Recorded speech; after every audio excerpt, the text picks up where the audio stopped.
ابو ہمارا حضرت حمزہ رضی اللہ تعالیٰ عنہ سے 3 دن بعد عمر بن خطاب مسلمان ہوئے۔ یہ بڑے دلیر اور بہادر تھے۔ قریش کی طرف سے بیرونی ممالک کی سفارت کا کام ان سے متعلق تھا۔ ایک دن عمر رضی اللہ تعالیٰ عنہ اپنی بہادری کے بھروسے پر حضور صلی اللہ علیہ وآلہ وسلم کے قتل کا ارادہ کر کے گھر سے نکلے۔ بدن پر نصب ہتھیار سجا رکھے تھے۔ راستے میں ان کو پتہ لگا کہ بہن اور بہنوئی دونوں مسلمان ہو گئے ہیں۔ یہ سن کر بہن کے گھر گئے، ان دونوں کو خوب مارا۔ ان کی بہن فاطمہ نے کہا، عمر تم پہلے وہ کتاب سن لو جسے سن کر ہم ایمان لے آئے ہیں، اگر وہ تم کو اچھی نہ لگی تو ہم کو مار ڈالنا۔ عمر نے کہا، اچھا۔ اس وقت ان کے گھر میں حضور صلی اللہ علیہ وآلہ وسلم کا ایک صحابی بھی تھا جو عمر کے آ جانے سے چھپ گیا تھا۔ اس نے قرآن مجید طٰہٰ کا پہلا رکوع سنایا۔ عمر قرآن سن رہا تھا اور بے اختیار رو رہا تھا۔ غرض عمر رضی اللہ تعالیٰ عنہ اسی وقت سے نبی اور قرآن پر ایمان لے آیا۔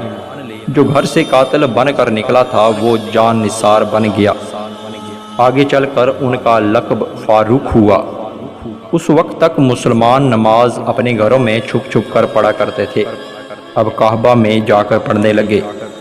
فاروق اعظم رضی اللہ تعالیٰ عنہ اسلام لانے سے بیشتر بازار اوقاس میں جہاں اہل فن کا سالانہ اجتماع ہوتا تھا اور بہت بڑا میلہ لگتا تھا، اکثر دنگل میں کشتی لڑا کرتے تھے اور ملک عرب کے نامی پہلوانوں میں سمجھے جاتے تھے۔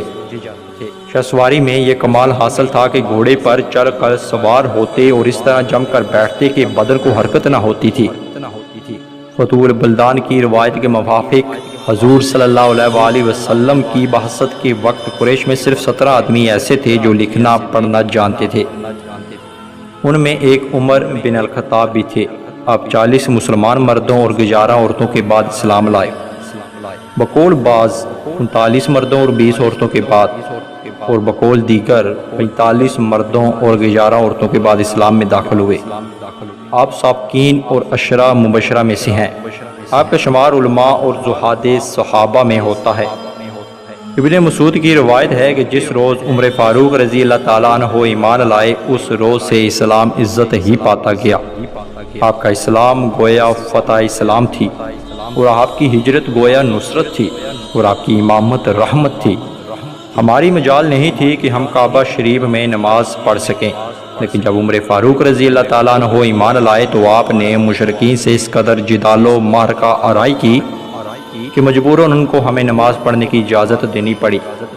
حذیفہ رضی اللہ تعالیٰ عنہ فرماتے ہیں کہ جب سے عمر فاروق ایمان لائے اسلام بمنزلہ ایک اقبال مند آدمی کے ہو گیا تھا کہ ہر قدم پر ترقی کرتا تھا، اور جب سے آپ نے شہادت پائی اسلام کے اقبال میں کمی آ گئی کہ ہر قدم پیچھے ہی پڑتا ہے۔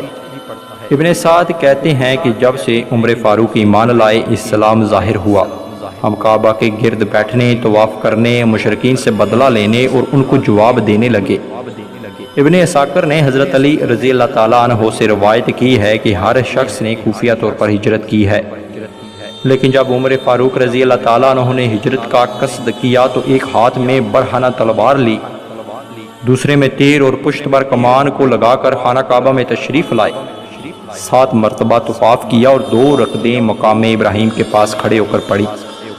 پھر سرداران قریش کے حلقہ میں تشریف لائے اور ایک ایک سے کہا کہ تمہارے منہ کالے ہوں، جو اپنی ماں کو بے فرزند اور بیوی کو بیوہ کرنا چاہتا ہو وہ آ کر مجھ سے مقابل ہو۔ کسی کو جرأت نہ ہوئی کہ آپ کو روکتا۔ ایک روایت ہے کہ عمر رضی اللہ تعالیٰ عنہ ہر ایک جنگ میں حضور صلی اللہ علیہ وآلہ وسلم کے ساتھ رہے اور یوم احد میں ثابت قدم رہے۔ حضور صلی اللہ علیہ وآلہ وسلم نے ارشاد فرمایا ہے کہ میں نے بحالت خواب جنت میں دیکھا ہے کہ ایک عورت ایک محل کے پہلو میں بیٹھی ہوئی وضو کر رہی ہے۔ میں نے پوچھا یہ محل کس کا ہے؟ معلوم ہوا کہ عمر کا ہے۔ پھر آپ نے عمر سے مخاطب ہو کر فرمایا کہ مجھے تمہاری غیرت یاد آ گئی اور میں وہیں سے لوٹ آیا۔ عمر رو پڑے اور فرمایا کہ میں اور آپ سے غیرت کروں۔ ایک مرتبہ حضور صلی اللہ علیہ وآلہ وسلم نے عمر سے فرمایا کہ واللہ جس راستے سے تم جاؤ گے اس راستے پر شیطان بھی نہ چلنے پائے گا۔ بلکہ وہ دوسرا راستہ اختیار کرے گا۔ ایک مرتبہ حضور صلی اللہ علیہ وسلم نے فرمایا کہ میرے بعد اگر کوئی نبی ہونے والا ہوتا تو وہ عمر ہوتا۔ اور ایک مرتبہ حضور صلی اللہ علیہ وسلم نے فرمایا کہ جب تک عمر تمہارے درمیان رہے گا فتنوں کا دروازہ بند رہے گا۔ ایک اور فرمان ہے کہ حضور صلی اللہ علیہ وسلم نے فرمایا کہ آسمان کا ہر فرشتہ عمر کا وقار کرتا ہے اور زمین کا ہر شیطان اس سے ڈرتا ہے۔ ابو بکر صدیق رضی اللہ تعالیٰ عنہ نے فرمایا کہ روئے زمین پر کوئی شخص عمر سے زیادہ مجھ کو عزیز نہیں ہے، اور حضرت علی رضی اللہ تعالیٰ عنہ کا قول ہے کہ نبی اکرم صلی اللہ علیہ وسلم کے بعد ہم نے عمر کو سب سے زیادہ ذہین پایا۔ ابن مسعود رضی اللہ تعالیٰ عنہ کہتے ہیں کہ اگر دنیا بھر کا علم ترازو کے ایک پلڑے میں، عمر کا علم ترازو کے دوسرے پلڑے میں رکھ کر تولا جائے تو عمر کا پلڑا بھاری رہے گا۔ مدینہ منورہ میں مغیرہ بن شعبہ کا ایک مجوسی غلام فیروز نامی، جس کی کنیت ابو لولو تھی، رہتا تھا۔ اس نے ایک روز بازار میں فاروق اعظم رضی اللہ تعالیٰ عنہ سے شکایت کی کہ میرا آقا مغیرہ بن شعبہ مجھ سے زیادہ محصول لیتا ہے، آپ کم کرا دیں۔ فاروق اعظم نے اس سے دریافت کیا کہ کس قدر محصول وہ وصول کرتا ہے۔ ابو لولو نے کہا 2 درہم۔ فاروق اعظم نے دریافت کیا کہ وہ کیا کام کرتا ہے۔ اس نے کہا آہنگری، نقاشی اور نجاری۔ آپ نے فرمایا کہ ان صنعتوں کے مقابلہ میں یہ رقم زیادہ نہیں۔ یہ سن کر ابو لولو اپنے دل میں سخت ناراض ہوا۔ فاروق اعظم نے پھر اس سے مخاطب ہو کر کہا میں نے سنا ہے کہ تو ایسی چکی بنانا جانتا ہے کہ جو ہوا کے زور سے چلتی ہے، تو مجھ کو ایسی چکی بنا دے۔ اس نے جواب میں کہا کہ بہت خوب، میں ایسی چکی بنا دوں گا کہ جس کی آواز اہل مغرب و مشرق سنیں گے۔ دوسرے دن نماز فجر کے بعد لوگ مسجد نبوی میں جمع ہوئے۔ ابو لولو ایک خنجر لیے ہوئے مسجد میں داخل ہو گیا۔ جب نماز کے لیے صفیں درست ہو گئیں اور فاروق اعظم رضی اللہ تعالیٰ عنہ امامت کے لیے آگے بڑھ کر نماز شروع کر چکے تو ابو لولو نے جو مسلمانوں کے ساتھ صف اول میں کھڑا تھا نکل کر فاروق اعظم پر خنجر کے 6 وار کیے، جن میں ایک وار ناف سے نیچے پڑا۔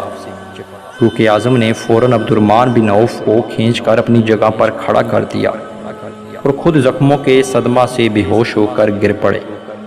عبد الرحمن بن عوف نے لوگوں کو اس حالت میں نماز پڑھائی کہ فاروق اعظم رضی اللہ تعالیٰ عنہ سامنے زخمی پڑے تھے۔ ابو لولو اپنا وار کر کے مسجد نبوی سے بھاگا۔ لوگوں نے اس کو پکڑنے کی کوشش کی، اس نے کئی اشخاص کو زخمی کیا اور قلیب بن ابی بکیر رضی اللہ تعالیٰ عنہ کو بھی شہید کر دیا۔ بلا کر اسے گرفتار کر لیا گیا، لیکن اس نے گرفتار ہوتے ہی خودکشی کر لی۔ نماز پڑھ لینے کے بعد لوگ فاروق اعظم رضی اللہ تعالیٰ عنہ کو مسجد سے اٹھا کر ان کے گھر میں لایا گیا۔ انہوں نے ہوش میں آتے ہی سب سے پہلے یہ دریافت کیا کہ میرا قاتل کون تھا۔ لوگوں نے ابو لولو کا نام بتایا تو آپ نے فرمایا کہ اللہ کا شکر ہے کہ میں ایسے شخص کی ہاتھ سے نہیں مارا گیا جو اپنے آپ کو مسلمان کہتا ہو یا جس نے اللہ کو ایک سجدہ بھی کیا ہو۔ ایک طبیب نے آ کر آپ کو دودھ پلایا تو وہ زخم کے راستے سے باہر نکل آیا۔ یہ حالت دیکھ کر لوگوں کو آپ کی زندگی سے مایوسی ہوئی اور عرض کیا کہ جس طرح ابو بکر صدیق نے آپ کو اپنا جانشین مقرر فرما دیا تھا، آپ بھی کسی کو اپنا جانشین مقرر فرما دیں۔ آپ نے عبد الرحمن بن عوف، سعد بن ابی وقاص، زبیر بن عوام، حضرت علی، عثمان بن عفان رضوان اللہ اجمعین کو طلب فرمایا۔ حضرت طلحہ رضی اللہ تعالیٰ عنہ مدینہ منورہ میں تشریف نہ رکھتے تھے۔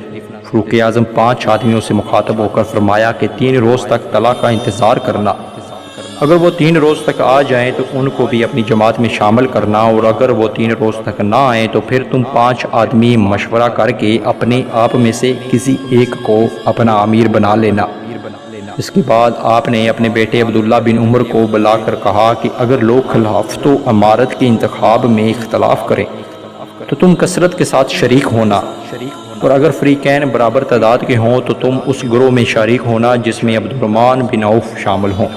پھر ابو طلحہ انصاری اور مقداد بن اسود کو بلا کر حکم دیا کہ جب لوگ خلیفہ کے انتخاب و تقرر کی غرض سے ایک جگہ مشورہ کرنے کو جمع ہو تو تم دونوں دروازے پر کھڑے رہنا اور کسی کو ان کے پاس نہ جانے دینا جب تک وہ مشورے سے فارغ نہ ہو جائیں۔ پھر آپ نے مذکورہ بالا حضرات کو مخاطب کر کے فرمایا کہ جو خلافت کے لیے منتخب ہو اس کو وصیت کرتا ہوں کہ وہ انصار کی حقوق کا بہت خیال رکھے، کیونکہ یہ لوگ وہ ہیں جنہوں نے حضور صلی اللہ علیہ وآلہ وسلم کی مدد کی۔ مہاجرین کا بھی پاس و لحاظ رکھنا چاہیے کیونکہ یہی مادہ اسلام ہے۔ اسی طرح زمینوں کا بھی پورا خیال رکھنا چاہیے، ان کے ساتھ اللہ اور رسول کی ذمہ داری کو کما حقہ ملحوظ رکھا جائے، اور زمینوں سے جو وعدہ کیا جائے اس کو ضرور پورا کیا جائے، ان کے دشمنوں کو دور کیا جائے، ان کی طاقت سے زیادہ ان کو تکلیف نہ دی جائے۔ پھر آپ نے اپنے بیٹے عبداللہ بن عمر رضی اللہ تعالیٰ عنہ کو بلا کر حکم دیا کہ عائشہ صدیقہ رضی اللہ تعالیٰ عنہا کی خدمت میں جاؤ اور ابو بکر صدیق رضی اللہ تعالیٰ عنہ کے پہلو میں دفن کیے جانے کی اجازت حاصل کرو۔ وہ عائشہ صدیقہ رضی اللہ تعالیٰ عنہا کی خدمت میں حاضر ہوئے اور فاروق اعظم کی التجا پیش کی۔ عائشہ صدیقہ رضی اللہ تعالیٰ عنہ نے فرمایا کہ یہ جگہ میں نے اپنے لیے تجویز کی تھی، لیکن اب میں عمر فاروق رضی اللہ تعالیٰ عنہ کو اپنی ذات پر ترجیح دیتی ہوں، ان کو ضرور اس جگہ دفن کیا جائے۔ یہ خبر جب عبداللہ نے فاروق اعظم کو سنائی تو وہ بہت خوش ہوئے اور فرمایا کہ میری سب سے بڑی مراد برائی۔ 10.5 برس خلافت کی نماز جنازہ حضرت صہیب رضی اللہ تعالیٰ عنہ نے پڑھائی۔ حضرت عثمان غنی، حضرت علی، حضرت زبیر، حضرت عبد الرحمن بن عوف رضی اللہ تعالیٰ عنہ اور عبداللہ بن عمر رضی اللہ تعالیٰ عنہ نے آپ کو قبر میں اتارا۔